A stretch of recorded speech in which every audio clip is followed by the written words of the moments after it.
Ake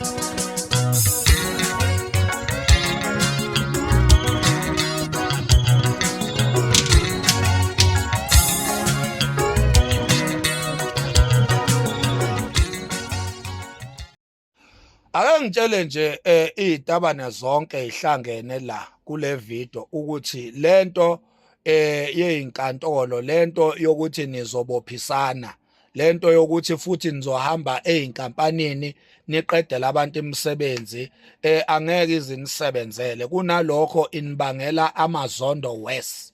Khuzanani-ke izitabane. Lento nje yokuthi umuntu uzokhomenta kabi evidweni yakho ebese udonsa ivideo wena, I mean njalo udonse leyo comment wenze ngayo ivideo umsongela lowo muntu leyo, nizibangela more ama-threats nenzondo emphakathini. Vele kuyacikizela ukwamukeleka kwenu, anamukelekile kahle.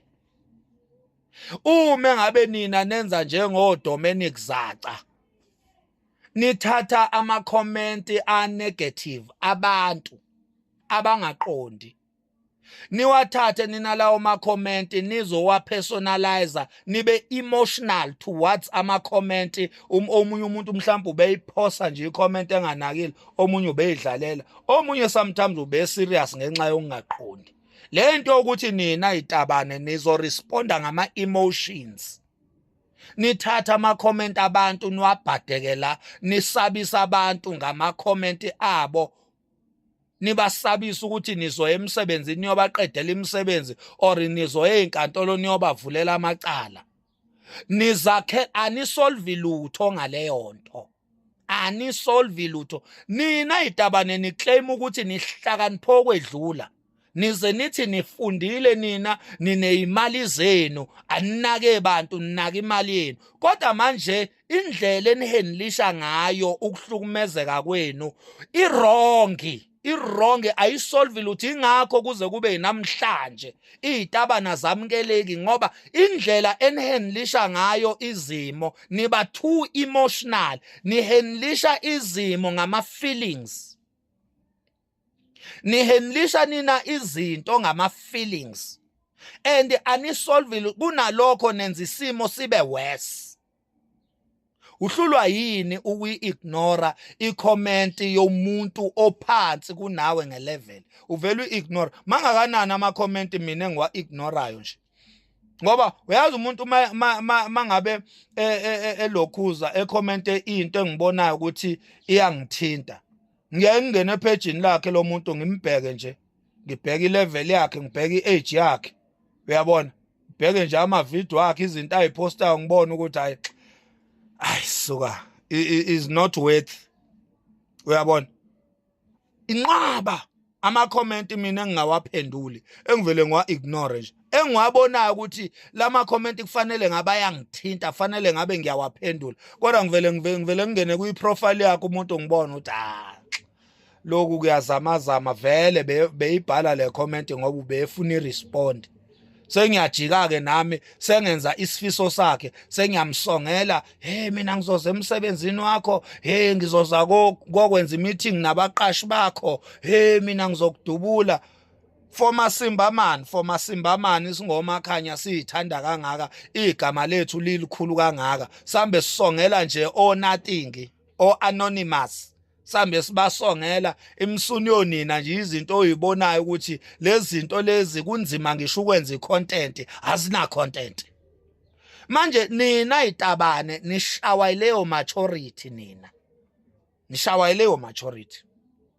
Ngiyafisa-ke mina ukuthi ke senze nje i-meeting nezitabane, ke ifike nje noma ikuphi la singahlangana khona, kube namatafula nje la sizohlala khona, mhlambe nje noma zibe zingabi more than 10, uyabona, zingabi more than 10, sihlale nje nazo izitabane, ke silixoxe udaba lwazo, sizitshele izitabane ukuthi kuyingozi la, ningathinti, kungcono la, ningahamba la, uyabona.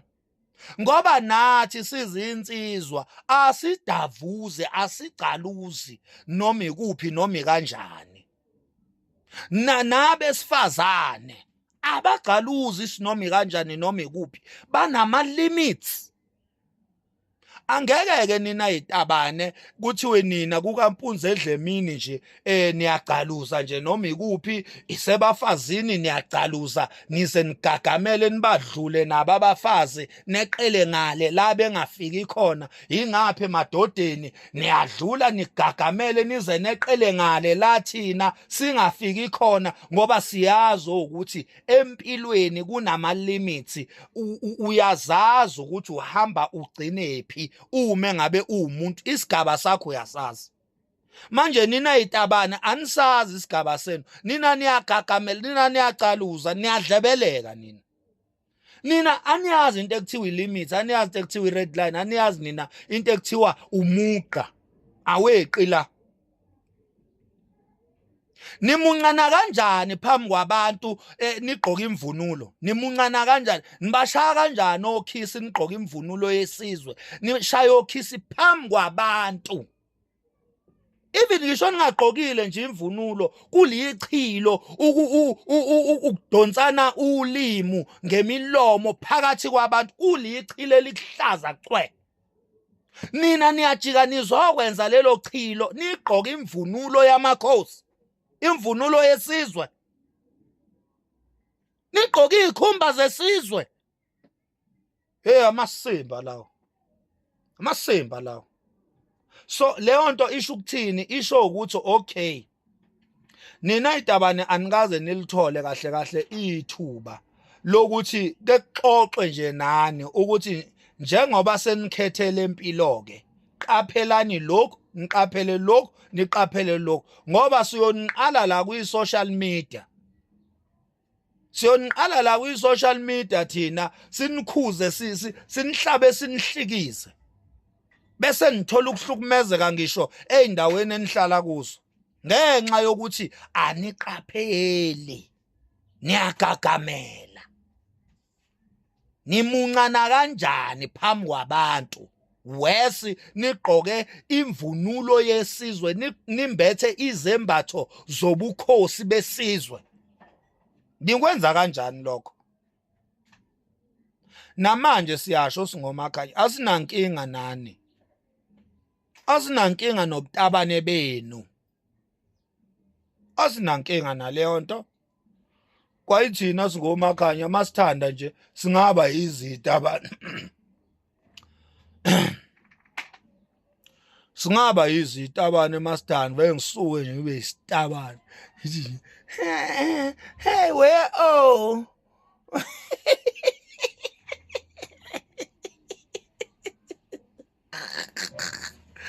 mfazi, mama, ungavuma ukuthi ngibe isitabane?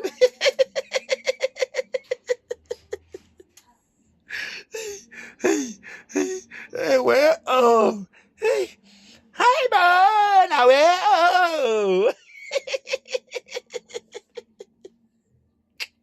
hey uthuvi wento. Hayi mama hayi, hey ayi ngiyamajina sekuthiwa ngiyinkonkone madoda. Imani bafethu, awukwazi nje ukuthi ube inkonkone eyinsizwa nje, ungashintshi ivoice, ungashintshi ukuhamba, ungalo uthambisa ididi mawuhamba, ube insizwa nje, ube isiquthevu sombhemu, kodwa uthola ukuthi nje udla indunu. Awukwazi ukuba yilo nhlobo yesita. Manje kuyaphoqa noma uyisitabane engathi ungashintsha nokuhamba, ushintshe nevoice ube sasisana. Kuyaphoqa yena ukuthi ube isitabane esinjalo. Hey yazawethu, hey hayi le video itabane ke nje le video le. Nama jokes engiwenzayo Nkosi yami aweyitabane Nkosi yami.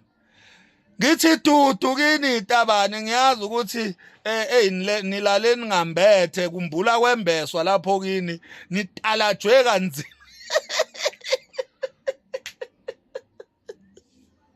Hey baniqedile ngomtalaphi, imdidi yafutha be. Hey ngeke bafana bakithi, hey kodwa nani nganikhuza man, hayi hayi lento yenu yokupetulana imdidi hey nganikhuza man hayi cha asinankinga ke bakwethu nobutabane benu